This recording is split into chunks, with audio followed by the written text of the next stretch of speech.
वंदे पुरुषोत्तमम। Cherry फल। सुबह का समय है। श्री श्री ठाकुर पार्लर घर में बैठे हैं। कालिष्ठी माँ नित्य दिनों की तरह प्रणाम करके अपने घर चली गईं।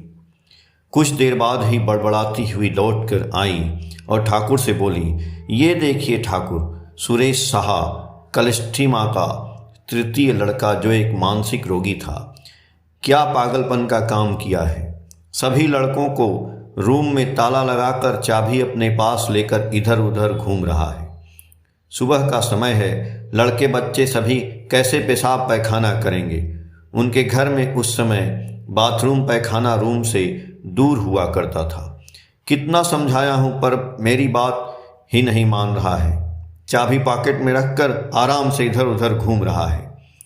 श्री श्री ठाकुर शांत एवं बहुत धैर्यपूर्वक कालिष्ठी माँ की बातें सुने एवं शांत भाव से तंबाकू का सेवन करते रहे। कोई जवाब नहीं दिए। कालिष्ठी माँ अस्थिर होकर बड़बड़ाती रहीं। इसी बीच सुरेश दा वहाँ पर पहुँचे। श्री श्री ठाकुर उनसे बोले, सुनो, क्या तुम सभी को घर में ताला लगाकर चाबी अपने पॉकेट में रखे हुए हो। सुरेश दा काफ़ी गुस्से में थे।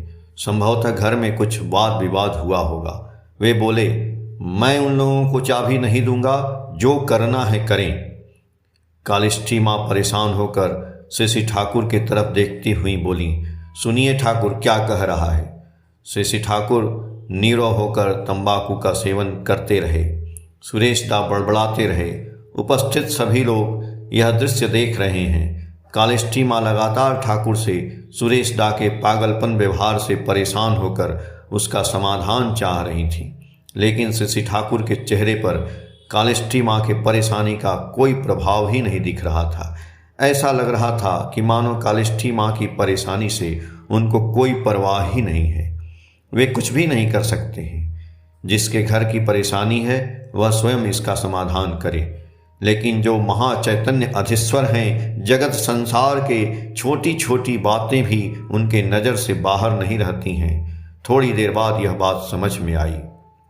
श्री श्री ठाकुर के निर्देश से ही यति आश्रम के सामने प्रांगण में कुछ चेरी फल का पेड़, छोटा छोटा पकने पर जो लाल हो जाता है, एक तरह का पेड़ जिसमें गोल गोल फल लगा रहता है।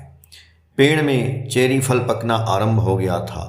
पार्लर से चेरी फल का पेड़ दिखाई दे रहा था।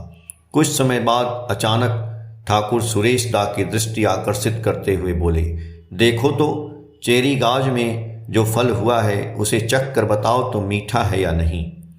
सुरेश दा ठाकुर का आदेश पाते ही लंबा लंबा डेग बढ़ाते हुए चेरी गाछ के पास पहुंच गए।